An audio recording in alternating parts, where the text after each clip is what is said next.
대통령 탄핵 심판 구도에 대해서 좀 말씀드리겠습니다. 형식상으로만 본다면 이 탄핵 심판 구도는 청구인인 국회, 그리고 피청구인 대통령, 그리고 심판기관이 헌법재판소입니다. 그런데 그 실질상 구도를 보면 이렇게 볼 수 있습니다. 소추하는 입장에서는 그 야당, 그리고 피소추 내지는 피청구인은 대통령뿐만 아니라 여당입니다. 구도가 기본적으로 여당과 대통령 및 야당과 대통령 및 여당의 구조를 갖고 있습니다. 그리고 또 한편 보면은 정권 교체 주장 세력과 정권 유지 주장 세력 간의 다툼입니다. 또 다른 한편 진보 세력과 보수 세력의 다툼입니다. 그러면서 체제 변화 추구 세력과 체제 유지 추구 세력입니다. 대통령 입장에서 보면 반국가 종북 세력과 체제 수호와 국법 질서 유지 세력입니다. 그리고 또 대통령 입장에서 보면 국군 문란 세력과 국군 문란 방지 세력입니다. 국민은 이 처절한 싸움을 지켜보는 관중인 동시에 실제적인 심판관입니다. 재판정은 폐쇄된 조그만 법정이 아니라 온 국민에게 공개된 경기장입니다. 온 국민이 공개된 경기를 지켜보고 있습니다. 그러한 바 피청구인 및 대리인은 그에 맞추어 변론하고 싸울 것입니다. 대통령 탄핵 심판은 단순히 국회와 대통령 개인 간의 문제가 아닙니다. 그 절차는 헌법재판소가 단순히 심판하는 심판 절차, 판결 절차에 불과한 것이 아닙니다. 집단과 집단의 대결의 장이고 온 국민이 참여하는 체제, 가치, 이념, 투쟁의 장입니다. 전쟁의 장이라고 할 것입니다. 나라의 존망과 구분이 달려있는 결전의 장인 것입니다. 따라서 신속을 앞세워 졸속으로 결론을 내려고 해서는 절대 안 됩니다. 신중하고도 엄중하게 절차가 진행되어야 합니다. 그 결론으로 인한 반발을 최소화시켜야 합니다. 그 결론은 국론 분열로 이끄는 것이 아니라 국론 통합, 상방수용의 결과를 가져오는 것이어야 합니다. 바로 그런데 헌재 재판관들께서는 대통령 탄핵 심판의 형식상 구도가 아닌 실질상의 구도를 참작하셔가지고 신중하고도 공정하게 심판 절차를 진행하여 주시기 바랍니다. 절대 한쪽으로 치우쳐서 편향되게 심판 절차를 이끌고 결론을 내려고 해서는 안 됩니다. 막중한 사명감을 가지시고 대한민국과 국민을 위해 공정하고도 현명하게 대처해 주시기를 바랍니다. 둘째, 이번 탄핵 소추는 국회가 하나가 되어 소추한 것이 아니라 야당이 여당을 적극 배제하고서 소추한 것임을 강조합니다. 말하자면 이번 소추는 반쪽 소추에 불과합니다. 그러므로 소추 자체가 정당성을 반밖에 갖고 있지 않습니다. 달리 말하면 부당성을 반이나 갖고 있습니다. 셋째, 이 사건 탄핵 소추는 급속하게 이루어졌습니다. 계엄 해제 당일인 작년 12월 4일 바로 탄핵 소추 어안이 접수되었습니다. 졸속으로 제기된 것입니다. 대통령을 탄핵하겠다는 것인데 심도 있는 논의와 검토 없이 바로 접수되었습니다. 소추 내용도 아주 빈약합니다. 비정상적으로 제기된 것으로 그 졸속이 2차 접수에 그대로 연결되었습니다. 졸속한 소추라는 하자는 심판 절차에서 반드시 충분히 보완되어야 합니다. 졸속 소추에 이은 졸속 심판, 이는 절대 용납할 수 없는 사항입니다. 반드시 충분한 시간을 갖고 심리해야 함을 강조하는 바입니다.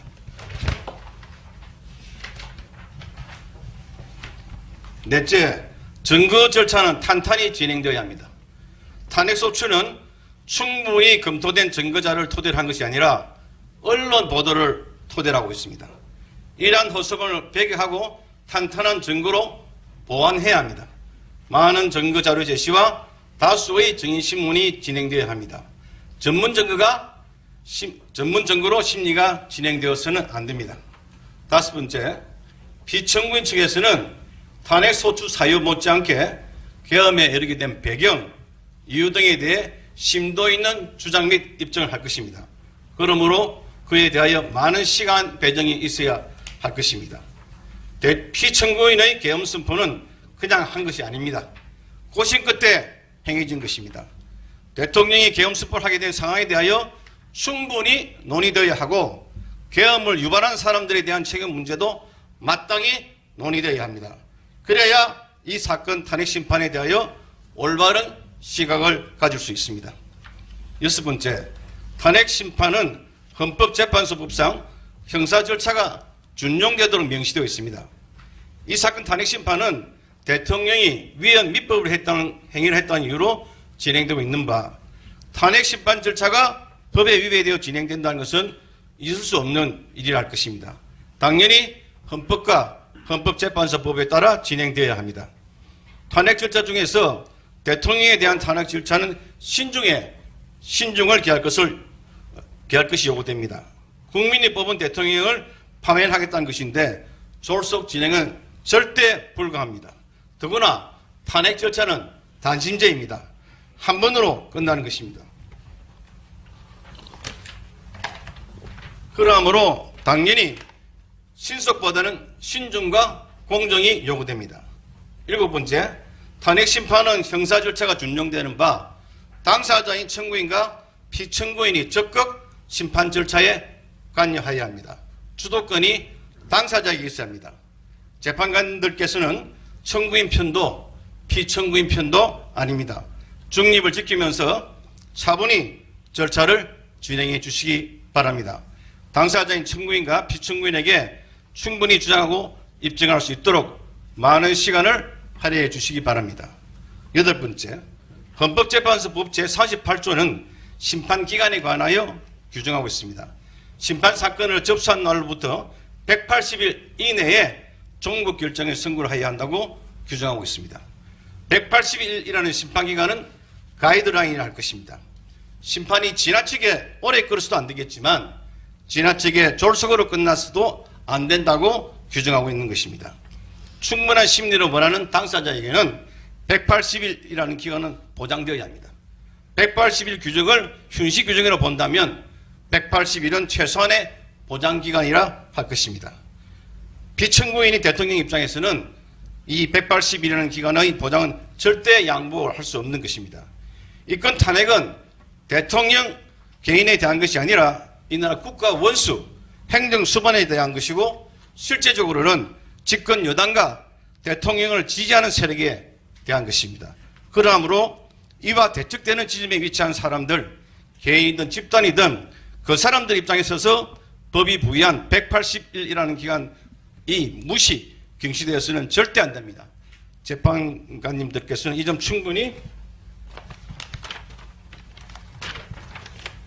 고려해 주시기 바라겠습니다. 아홉 번째로 동일 사유로 이해 탄핵 소추한 것이 가능한 것인지 의문을 제기하지 않을 수 없습니다. 탄핵 소추안 제출과 법률안 제출은 다릅니다.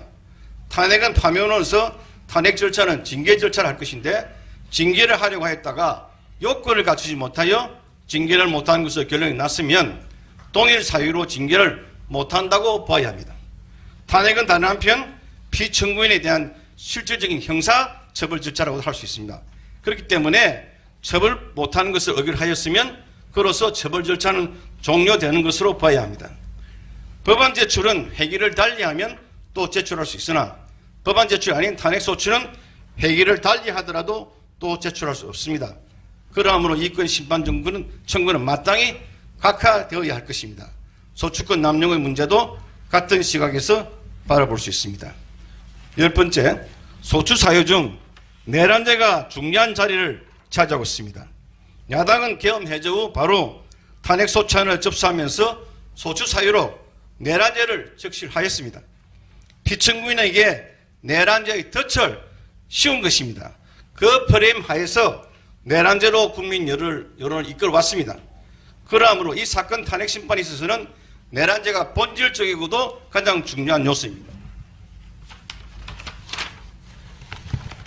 그런데 첫 준비기일에 청구인 측은 내란죄의 형법상 범죄 성립을 따지지 말고 헌법 위반 문제로 보장하면서 은근슬쩍 넘어가려고 하였습니다.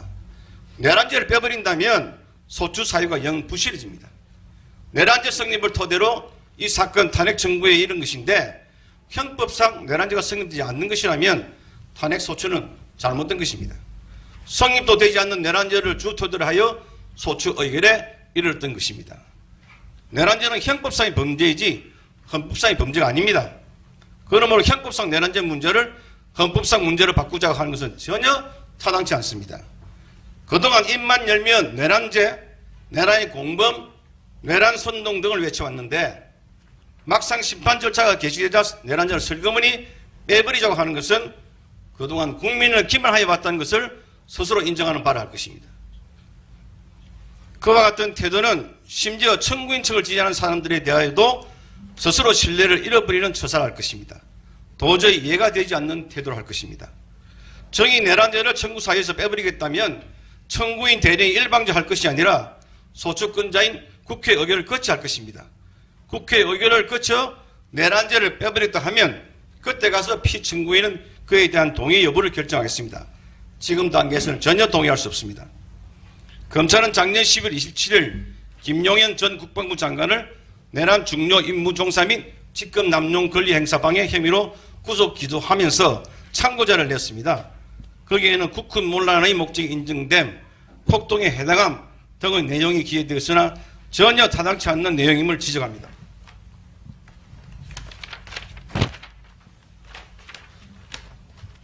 그리고 대통령이 김용현 등과 오래전부터 계엄에 관해 논의한 것으로 확인된다고 하고 있는 바 설사 그에 관한 사실관계가 인정된다고 할지라도 이는 어디까지나 계엄에 관해 논의한 것이지 내란에 대해 논의한 것이 아닌 점이라는 것도 분명히 지적합니다. 검찰은 마치 계엄 논의가 내란 논의인 듯한 태도를 취하고 있는 바 계엄과 내란은 엄연히 다른 것으로 이를 동일시하는 것은 아주 잘못된 것입니다. 오히려 이 보도 참고 자료에는 대통령이 시국이 걱정이 된다. 나라를 정상화할 방법이 없는가? 이게 나라냐? 바로 잡아야 한다. 미래 세대에 제대로 된 나라를 만들어주기 위해서는 특단의 대책이 필요하겠다. 선관위의 전산 자료를 확보해서 부정선거의 증거를 찾고 해야 한다. 넌 등의 말을 하면서 비상대권을 말하였다는 내용이 적시되어 있습니다. 위 보도 내용은 대통령이 국군 문란을 하기 위해 계엄을 발동하려고 한 것이 아니라 국군 문란 세력에 대해 국군 문란 행위를 제재하기 위해 계엄 발동을 하려고 한 것이 역력히 드러나고 있습니다. 비상계엄이 국군 문란의 목적이 아님을 야님이 위 자료에 명확하게 드러나는 것입니다. 따라서 피청구인에 대하여 내란죄가 성립될 여지가 없는 것입니다. 그러므로 청구인은 지금에 와서 이 심판 절차에서 내란죄 주장을 실질적으로 철회하려고 하고 있는 것입니다. 결론을 말씀드리겠습니다. 대통령은 대한민국의 국가원수이고 행정수반으로서 국민에 의해서 선택된 사람입니다. 대통령에 대한 부정은 이 나라 헌법 질서를 부정하는 것이고 민주주의 기본 질서를 부인하는 것입니다. 그러므로 다른 누구 아닌 대통령에 대한 탄핵 절차는 신중하고 또 신중하게 진행되어야 합니다. 현재까지의 탄핵 절차 진행은 쏠쏠이라고 할 정도로 지나치게 빨리 진행되어 왔습니다. 지금부터라도 차분히 진행되도록 함으로써 이 나라 국법 질서를 바로 세워야 할 것입니다. 네, 이상입니다.